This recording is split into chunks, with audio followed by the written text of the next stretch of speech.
بسم الله الرحمن الرحيم.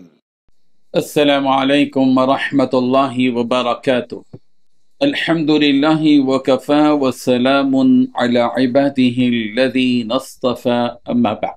حاضرین و ناظرین، یہ درس نمبر 1700 ہے اور آج سورہ فاطر کی صرف ایک آیت کی تلاوت اور تشریح کی جائے گی، آیت نمبر 18 چلیے سب سے پہلے ہم اس ایک آیت کی تلاوت کرتے ہیں، لفظ ترجمے اور ترجمے کے بعد تشریح کرتے ہیں۔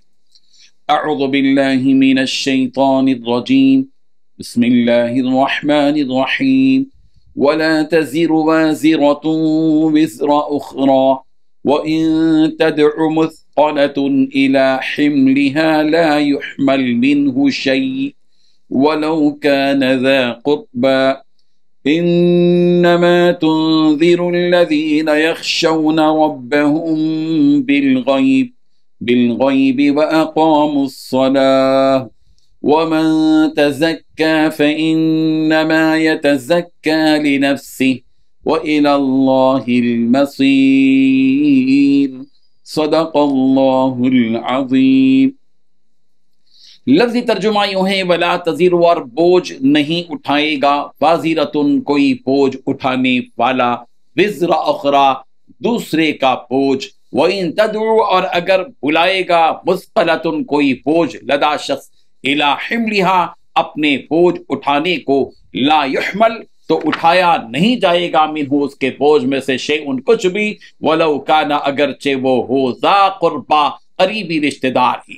انما تنذر، بس آپ تو پیغمبر ڈراتے ہیں، الذین، ان لوگوں کو جو، یخشون، ڈرتے ہیں، ربہم، اپنے رب سے، بالغیب، بن دیکھے، واقاموا الصلاۃ، اور وہ نماز قائم کرتے ہیں، ومن، اور جو، تزکا، پاک ہو گیا، فانما یتزکا، بس وہ پاک ہوتا ہے، لنفسہ، اپنے ہی لیے، وإلی اللہ، اور اللہ ہی کی طرف، المصیر، لوٹ کر جانا ہے۔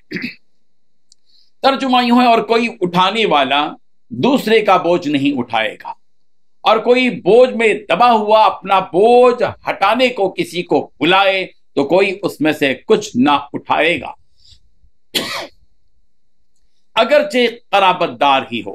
اے پیغمبر، تم انہی لوگوں کو نصیحت کر سکتے ہو جو بن دیکھے اپنے پروردگار سے ڈرتے اور پابندی سے نماز پڑھتے ہیں، اور جو شخص پاک ہوتا ہے اپنے ہی لیے پاک ہوتا ہے، اور سب کو اللہ ہی کی طرف لوٹ کر جانا ہے۔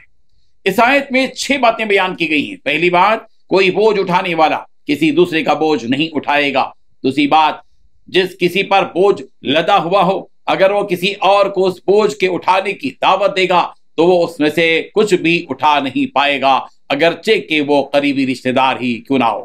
تیسری بات ہے، پیغمبر، آپ انہی لوگوں کو خبردار کر سکتے ہیں جو اپنے رب کو بغیر دیکھے ڈرتے ہیں۔ چوتھی بات، جنہوں نے نماز بھی قائم کی ہو۔ پانچویں بات، جو شخص پاک ہوتا ہے وہ اپنے فائدے ہی کے لیے پاک ہوتا ہے۔ چھٹویں بات، آخرکار سب کو اللہ کی طرف لوٹ کر جانا ہے۔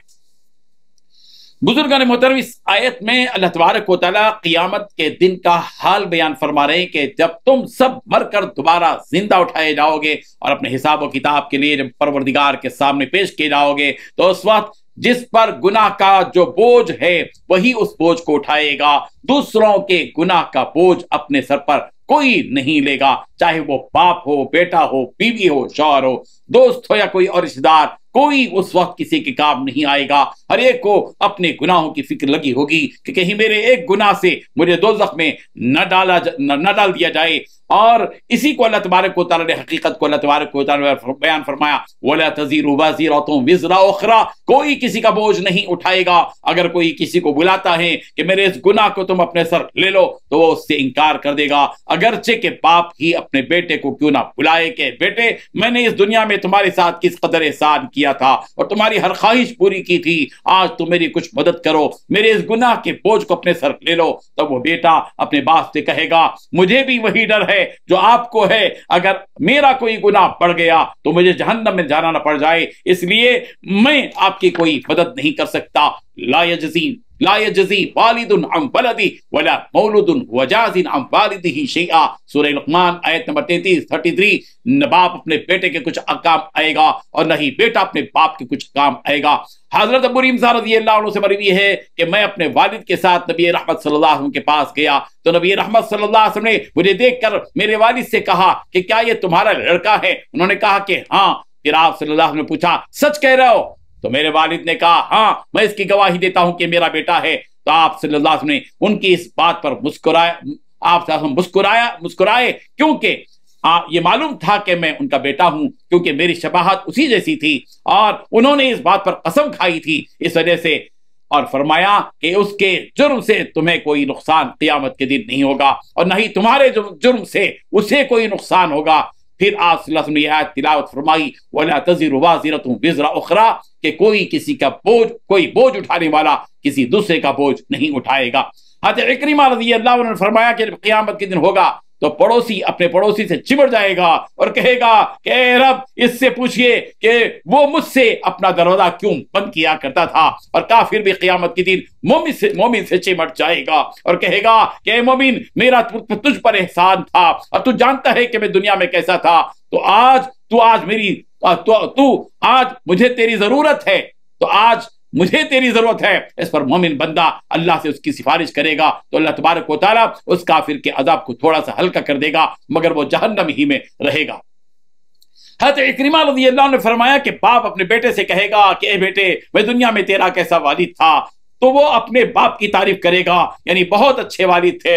اس پر وہ باپ کہے گا کہ بیٹے آج مجھے تیری نیکیوں میں سے ذرا برابر نیکی کی ضرورت ہے تاکہ میں اس عذاب سے بچ جاؤں۔ اس پر بیٹا کہے گا کہ ابا جان یقیناً آپ نے بہت معمولی سی چیز مانگی ہے مگر میں آپ کو نہیں دے سکتا، مجھے بھی وہی خوف ہے جو آپ کو ہے۔ یہ سن کر وہ باپ اپنی بیوی سے کہے گا کہ میری بیوی میں دنیا میں تیرا کیسے شوہر تھا۔ اس پر وہ بیوی اس کی تعریف کرے گی کہ بہت اچھے شوہر تھے۔ اس کے بعد وہ اپنی بیوی سے بھی ایک ذرہ برابر نیکی مانگے گا تو اس پر وہ بیوی بھی وہی جواب دے گی جو بیٹے نے دیا۔ پھر حضرت اکرمہ رضی اللہ عنہ نے کہا کہ اللہ تعالیٰ فرماتا ہے وَإِن تَدْعُ مُثْقَلَةٌ إِلَىٰ حِمْلِهَا اگر کوئی بوجھ بردار قیامت کے دن کسی کو اپنا بوجھ اٹھانے کے لیے بلائے گا تو کوئی اس کا بوجھ نہیں اٹھائے گا۔ اللہ تبارک و تعالیٰ اپنے نبی سے فرما رہے ہیں اے محمد تم اس عذاب سے ایسے شخص کو ڈرا سکتے ہو جو کہ قیامت کے دن کے اللہ کی سزاؤں سے اسے بغیر دیکھے ڈرتے ہوں۔ انہوں نے مجھے دیکھا تو نہیں لیکن ان کا ایمان مجھ پر ہے، اس کتاب پر ایمان لانے کی وجہ سے جو میں نے بھیجی ہے، اور وہ آپ پر بھی ایمان لانے والے ہیں۔ اس لیے ایسے لوگوں کو اس دن کے عذاب سے ڈرانا فائدہ مند ہوتا ہے،